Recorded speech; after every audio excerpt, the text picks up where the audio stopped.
I knew that there was a huge problem, and I knew that I needed to help teachers solve that problem, because if I was experiencing it, so were all the rest of them. So I researched, and I social media stalked, and I talked to other tech leaders at conferences like CoSN or at our state CoSN clinic. And I really find out who's doing this work. And then I tried to steal everything I could from them, every idea, every resource.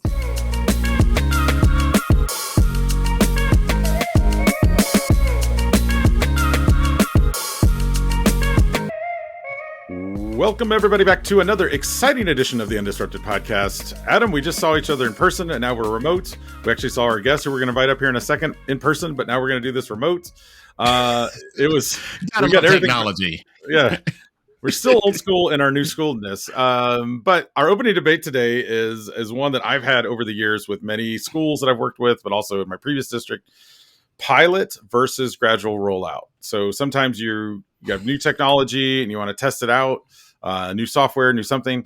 But it seemed to me that the majority of the time, almost every time, it wasn't really a true pilot. Because I feel like a true pilot, you actually test it with data sets. And if it works, you go forward. If it doesn't, you strike it. It seemed like everything was always piloted and then we just kind of stick around and then we do a few more of it. And then it was like, well, that's a gradual rollout. That's not really a pilot.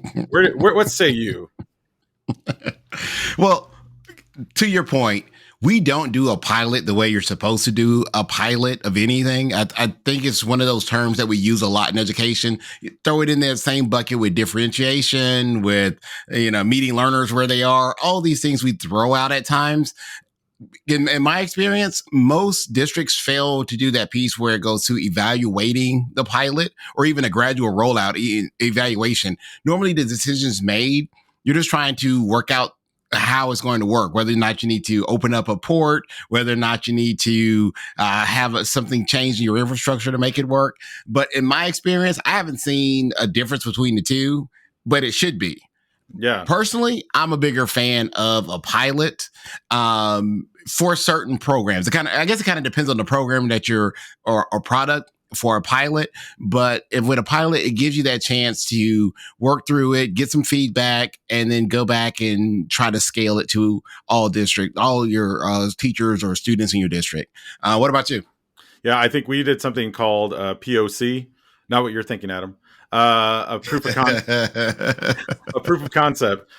So we would do a proof of concept as kind of like an introduction to a pilot. So we threw that into. So we would say, let's take these 6 or 7 teachers and try this software for 60 days, like at the spring, and then get a full, evaluation on it. And that actually helped us more than anything, because then we knew, like, okay, let's go forward with an actual pilot. So that wasn't even, it was before it was even off the ground, which apparently is where the term pilot comes from, by the way. Pilot on the air, in the air. According to TikTok and my daughters. We always build our planes in the air. We like to build them while we fly them. So, yeah. So with that, we would like to bring in our guest, Chantell Manahan. She's the Director of Technology at MSD of Steuben County Schools there in Indiana, one of my home states, because I've lived in Indiana. Chantell, where do you fall on this? The pilot. First of all, welcome to the podcast. Yeah, thanks for having me, guys. I don't think schools do pilots very well either. In fact, in my time, I can only think of one really successful pilot. A lot of times, I agree with that, and we forget to evaluate things, and things that start as a pilot just hang around forever. With a pilot, you should be going in with a mindset, this is either going to stay or it's going to go. So I don't think we're really good about letting things go in education. Right. Yes. We just keep it on with them. We did have a successful pilot one time with a piece of software. And I hope that there are a lot of districts now with ESSER funding, as that's coming to an end. I'm hoping that there have been a lot of pilots of different solutions that might help school districts. And then they'll be forced to kind of let some of those things go and choose the best products to help their students as they maintain that back to normal funding level. So I'm hopeful for the pilot. Rooting for it. Now, Carl, you forgot to mention one of the most important things about our guest. Okay. We've had 6 seasons, and I believe this is the first time we've had a fellow Colts fan on the podcast. Oh, yeah. Yes. That's true, because we had Katie Lash on, but I think she was a Bears fan, even though she was near South Bend. Yeah. Yeah. Yeah, we were sitting around. I think the first time I met Chantell, we were on a call, I think with Microsoft or something. And if I'm not mistaken, she may have had some Colts paraphernalia in the background. Mhm. And I was like, booyah. We were instantly friends. So from then Yes. on, I was like, oh, now we just got to watch the draft, see what happens. Hopeful, but it doesn't look promising, but hopeful. Yeah, well, you guys haven't had a lot to cheer about lately, so I'm glad that you have each other at least, and you can make that connection. Yeah, pretty much since Andrew gave up Anyway, retirement early. But anyway, yes. moving along. Okay, so as Carl mentioned, we got a chance to hang out with you down in Austin for CoSN. Love that conference, love the conference. But and you also serve on the board for CoSN. So could you tell us what were some of your takeaways as a tech leader attending CoSN, and what would be something that you would want those tech leaders to go back and share with their district leaders? Oh goodness. Well, there's so many takeaways, but I actually worked with CoSN. There's a Google Slides template that it's floating around on all the social medias to make a copy of, because I think it's really important to kind of debrief yourself after one of these big learning events. It can be easy to get caught up in all of the fun and all of the hype and seeing your people and that inspiration that you feel when you're all together. But you need to come back with some actionable items, and you kind of need to prove to your district that their investment in you and in your learning then is benefiting the district. So there are a few of those floating around on the internet, and I would encourage anyone else who was at CoSN to fill those out.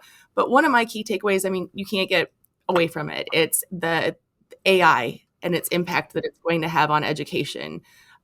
There was a big session in the ballroom, a panel discussion about AI and how it can impact education. My friend Pete Just and Ali Schlofelt from Indiana were on that panel. And, there's still a lot of fear in education. We are really afraid of new things. Sometimes even in the technology departments, we're afraid of new things because, how are my users going to react? How's this going to impact the network? All of those things. But The network, yes. Yeah, the network.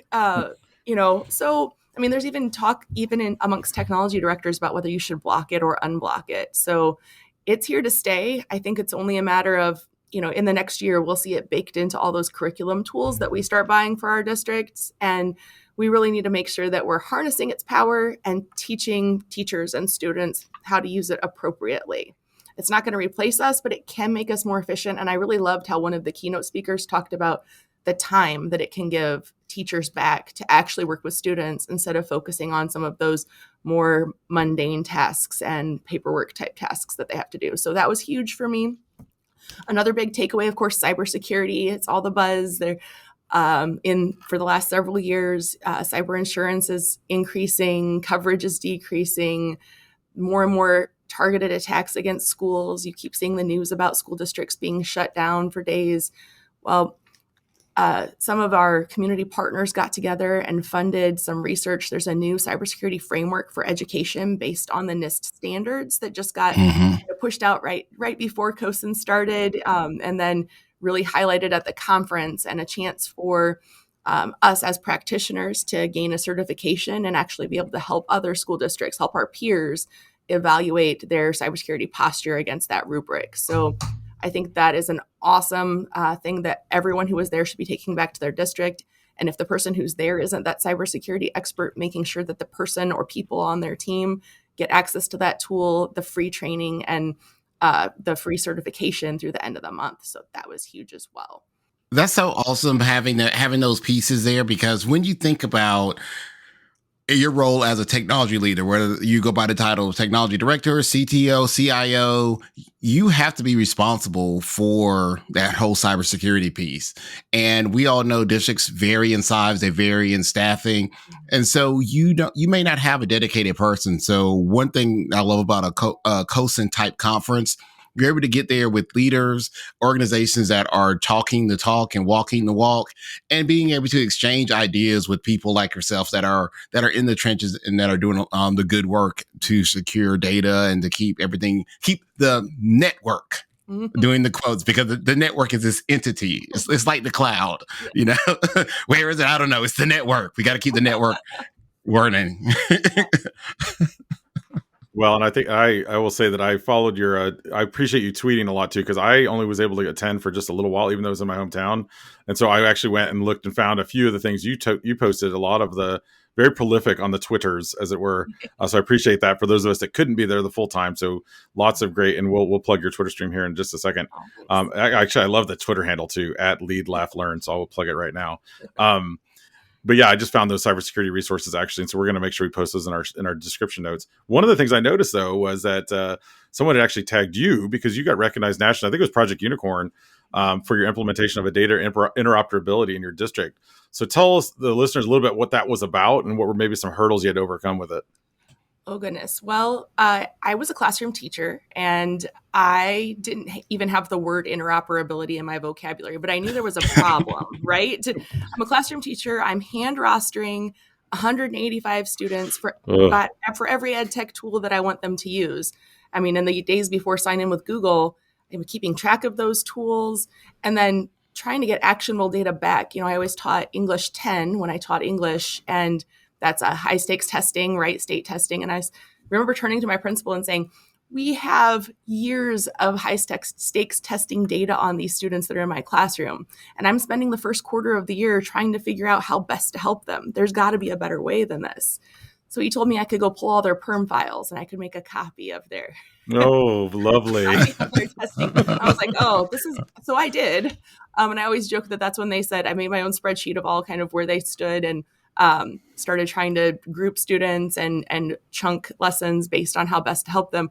And then I joke that they say, have you thought about going into administration? So, because you know how to make spreadsheets really well. That's important. Yeah. Pre-qualifier. So yes. I knew that there was a huge problem and I knew that I needed to help teachers solve that problem because if I was experiencing it, so were all the rest of them. So I researched and I social media stalked and I talked to other tech leaders at conferences like CoSN or at our state CoSN clinic. And I really find out who's doing this work. And then I tried to steal everything I could from them, every idea, every resource. And there are great organizations out there like Project Unicorn that are helping districts for free. Like another plug for them, there's a state of the sector student data survey that they have out right now that the district tech leaders can do. It's the 3rd annual. And if you submit your data and your readiness, they'll turn around and give you a free call to help you on your interoperability journey, hook you up with free resources. So nice. Little bit by little bit, I started making a plan, what is the most pressing need? I got to get this rostering and single sign-on done. But again, I couldn't, kind of had to pilot it. I couldn't just, hey, everyone, I'm going to take on rostering all of your tools in the next 3 weeks before school starts. You and I both know that's not how it happens. So I got smart, and we here in Indiana, we adopt curriculum resources every 6 years in a certain subject area. And that upcoming year was fine arts and foreign language. So that's a really small group of teachers. It's a good year to do it. I also started out as a French teacher. So everyone got the single sign-on, we have a single sign-on portal, but all of their new resources were rostered. So all of a sudden, everyone else was like, oh, well, I want my stuff to do that. How do I'm like, well, then you have to choose something that will be interoperable with this. Here's some questions to ask as you're exploring your curriculum resources. So I didn't have to push it on them. Then they became the champions and were like, oh, if this does not fit in the portal, we do not want this product. Yes. So that was awesome. And then gradually ramping it up. So we have our own EdFi operational data store now where teachers are able to pull real-time data because the SIS data is interoperable with the testing data. And now they can see it kind of all in one pane of glass in the visualizations. So they can really know how to target interventions to help students. So that's all tying all of that together. The amount of time you're saving yourself now. That's the other thing. Going back to what you were talking about earlier about efficiencies with AI, but that alone, what you're talking about there, not only the teacher saving time, but then able to actually apply that toward what you were gunning for way back when you were a teacher, which is let's have the students actually figure out where they're grouped and how they're using. How they learn best, maybe, and then being able to put that into action rather than waiting several weeks or months into a school year. But we buried the lead here because Adam, you guys are both Colts fans, but you didn't know this, but Adam also speaks fluently French, right, Adam? Go ahead. No. not the kind of French we can use on the podcast. Okay. Pardon my right. Yeah. I was really expecting a good, more than just a we or a no out of you, but that's okay. So let me ask you this. As you mentioned, you were a former classroom teacher. Once a teacher, always a teacher. So how did you make the transition from the classroom to being in the role of a technology director? Because when you go to conferences, when you look around the room, let's be honest, there's not too many women in the room.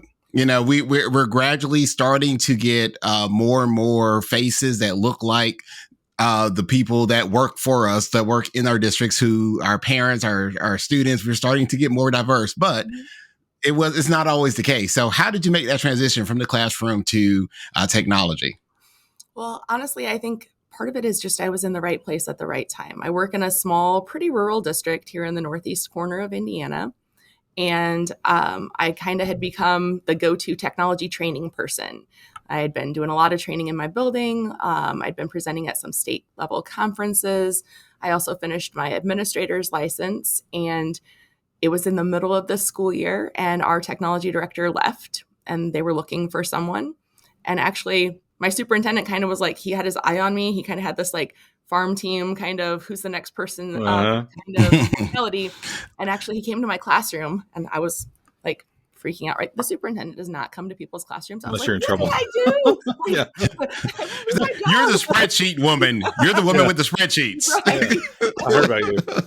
So he came, actually, he kind of offered me the job. I mean, it was still posted, went through all the right channels, but no one else was really interested in taking on this role.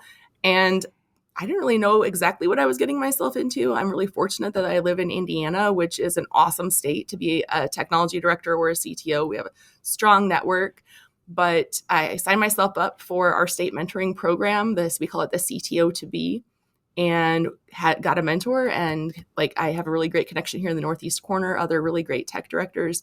So I had people to lean on as I tried to learn. But, part of it, I think, is like one of the strategies is like having that idea of like, who's the next person up in my district? If I can't fill this role. And when I took over, I had a team of four gentlemen who worked for me. Two of them are still here. But I've replaced it. My team's grown. I have 6 people now, and I have 4 women and 2 men. And it's really it's because I've had my eye on that. Who's the next person who could do this job? We had our Power School admin data specialist person left me in the middle of the year.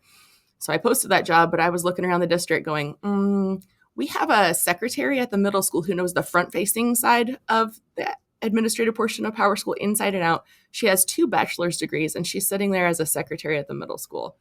You want to be on my team? Oh. Like, right? Yeah. So it's kind of that, like, even now we talk about it. We have really open and honest conversations in my department that if I'm doing my job right, there are 3 people in my department who could step into my role. And that could be from the data team, it could be from the instructional team, or it could be from the infrastructure team, the networking team. One of those people they should all be able to step into my role.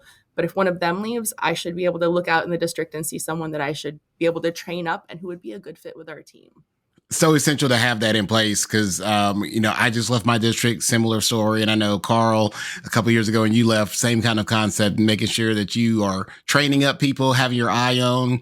And one thing that you mentioned that was pretty interesting about that admin assistant that took that role. People like that, I think, are even more hardworking and loyal because they're like, you saw something in me, sometimes that they didn't see in themselves.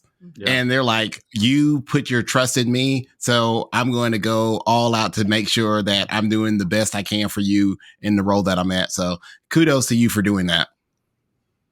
I mean, it's part of out of necessity, but really it's part of, our team should reflect our district as best as possible. So I even go so far as in the summer, I'm allowed to hire a couple of recent grads as interns, and they kind of help with grunt work, like peeling equipment out of cabinets and those kinds of things. But if those ladies and gentlemen can see themselves as maybe a future in our department and see kind of, there are a lot of advantages besides the salary, right?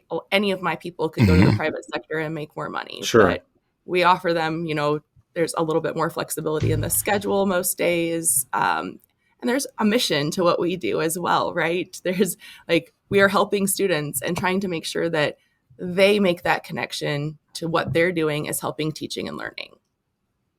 Yeah, I think you hit on it there with the law. A lot of times, tech departments lose people to the private industry, and I've heard this argument before. People are like, well, it's because we can't pay them enough. But then I've seen the counter to that where they stay because they offer them the things you're saying with flexibility, the support of leadership, being a believer and a part and owner of the mission. I mean, I think those are so key. I know that making more money is great too, but if they believe in those things and they have the flexibility, they can make more money, on the side if they need to. But you recognizing that talent is so huge. I think that's something that I think, at CoSN and at all these events, we probably don't talk about enough. We talk a lot about infrastructure and cybersecurity and AI, but I don't know that we talk enough about identifying talent and grooming that talent, and then of course, growing it into a role to basically eventually replace you, because none of us are permanent in our roles. We're all temporary, even on this planet, which is a little bit dark, but I won't go down. I don't know why I went that way. Your room is a dark room. It's true. It is true. Well, you mentioned a little bit about Indiana and that unique council you guys have. There's a few other things that I found that your state, and we talked in the hallway with was it Kristen from the Department of Ed? Diana from the Department of Ed, of Indiana. And I've always found this amazing and fascinating. I wish more states did this, but tell us a little bit about kind of what Indiana does to support schools and regional centers that I don't think many other states do. Well, a part of it, I have to totally give all of the credit to the people who have come before me, right? Because they've been building this relationship organically from the beginning. But we have a pretty strong state CoSN chapter. We have a mentorship program where we're seeking mostly it's new technology directors or people who are aspiring to be technology directors. We do a year-long, we take them through the CoSN framework of essential skills, which covers leadership, instruction, and business management or IT management. So we take them through all of that. We do a book study on John Maxwell's The 360-Degree Leader. So it's all about leading up, leading down, leading across. That's kind of the framework. But you get paired up with that individual mentor, but we meet all together in person 3 times a year as well. So those people really get plugged in and connected to that leadership circle. And sometimes we have people go through the program who've been doing the job a long time, but maybe they've just never connected themselves to that network before. So I think that's essential. Another great thing that we have is we have an awesome relationship with our Department of Education, which I know is not the case in every state. Right. Yes. We are very much supported by the Department of Education. And traditionally we have been ever since I've lived in Indiana, which has been 21 years now. We've kind of been on the forefront of educational technology. We had some of the first one-to-one school districts in the nation, and a strong pilot of them supported by the Department of Education, allowing creativity and funding. No one was prepared for COVID, but our state was more prepared than most because we had been using virtual days for inclement weather, as we are wont to get here in Indiana, awesome, as a pilot from the state for years. So we had a lot of tools in place and a lot of support, and that continues today. They recently hired 2 people from the field, one to be in instructional technology in the academics department of the state. That's Diana that you met. And then Brad Hegg is our friend who was at a district not too far away from mine, and now he works on kind of the technology, cybersecurity, and infrastructure side of the Department of Ed, reporting to the state CTO, who actually also used to be one of us. So that's awesome. Great that they also have a farm team mentality. Yes, they're picking from our districts to go help lead at the state level and create those partnerships. So we know where your future is now. You're going to be the CTO of Indiana. I don't know about that. We'll see. Yeah. Just watch out when that CTO comes walking into your room. You're gonna be like, "Oh, what do I do? You're in the middle of a meeting here." Yeah. They're gonna come in there. I've heard about your spreadsheets. Yeah. Yeah. I like now we need to have a T-shirt that says that. Yeah. I heart spreadsheets, or yes. Which is funny because as a teacher, I kind of sort of use spreadsheets, but once I got into becoming a tech director, I lived and died by using Excel, spreadsheets, Google Sheets. I mean, yeah, I had to organize so many things. Yeah, that it was my Achilles heel. Now I love it. Yep. Totally not a data geek, but became one. Yeah. I sometimes make things into spreadsheets and they don't have to be. And I'm like, why did I make this a spreadsheet instead of a document? All right, this might be a little bit more than a tick, maybe a behavioral mechanism now at this point, because I also, for my fantasy football drafts, I also make spreadsheets. So this is just, I think we've just, I think Microsoft or Google, whoever wants to sponsor this next, I mean, we'll go either way. We can do Excel or we can do Google Sheets, depending on how much they want to throw a sponsorship wise. No, not really. No. But you know what? Last thing I'm going to say about that, I was looking at this is totally unrelated, but related because we're a bunch of geeks talking, the Microsoft Copilot piece that they were talking about adding into the AI. That's so amazing if it works whenever it gets going the way it's supposed to in your spreadsheets, where you can just type in different prompts and it'll take your data and build it out for you and then insert it into your PowerPoint if you're building out a presentation. That's really cool because I can't tell you how many hours I spent putting together presentations on devices and data and usage and all this stuff. And okay, well, this what could happen. I think this is made, but if I could use an AI to do that, oh my goodness. Yes. I'm getting excited thinking about it. Settle down. I know it's making my knuckles get all sweaty. Oh no. Yeah, that's going to be that's a whole nother AI, Adam. Yes. Yeah. We'll Yeah, you didn't see that one coming, did you? You didn't see it coming, did you? That's why we'll never be replaced, Adam, by AI. If nothing else, because you can always get a knuckle joke in there somehow or another. So I joke about my knuckles here and there. That's my thing. But Chantell, tell our listeners out there, what is something that you do to keep yourself undisrupted?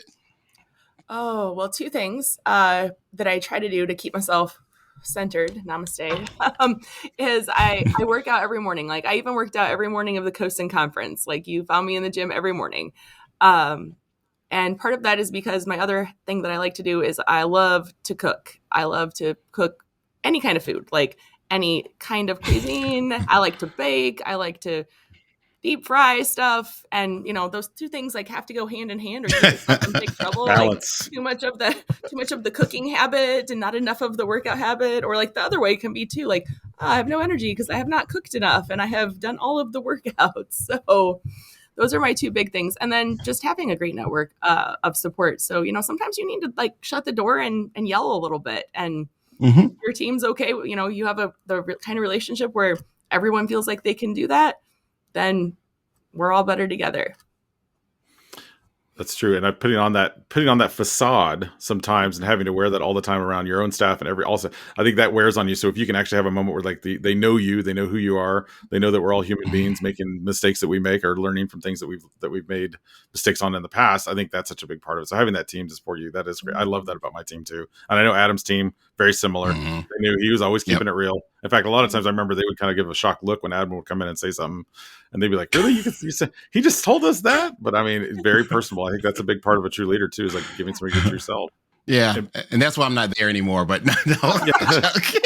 So just be careful. This has been a warning. This is the intervention podcast. I kid. I have to say this though. When you were talking about Chantell, you're talking about working out and then cooking food. In my head, I was imagining a spreadsheet that would actually have like my workout schedule here and the food intake here. Oh, I like that. Next level. Like, I mean, no. Yeah. Balance at the bottom, like. Yeah, exactly. How many calories I need to burn? Yeah. To make this brisket, to balance out this brisket I'm eating, how many Peloton rides do I need to go on? Yes. How many burpees? Oh, those things hurt me. Burpees for burnt ends. Well, I mean, it's balance. It is. It's all about a balance, yes. Well, I want to thank Chantell. She is Chantell Manahan, guys. You can follow her on Twitter at Lead Laugh Learn, and she's the Director of Technology at MSD at Steuben County Schools. Thank you for joining us today, Chantell. And of course, great to see you in person last week as well in Austin. Hope we can connect together soon. And for all our listeners out there, be sure to subscribe, give us a review. We might even give you a shout out on a future show. This has been, of course, the Undisrupted Podcast, brought to you by All for Ed. He's Adam, and you can follow him at AskAdam3. And he's Carl, and you can follow him at Mr. Hooker. And remember, ladies and gentlemen, boys and girls, we are better together. And we are better undisrupted.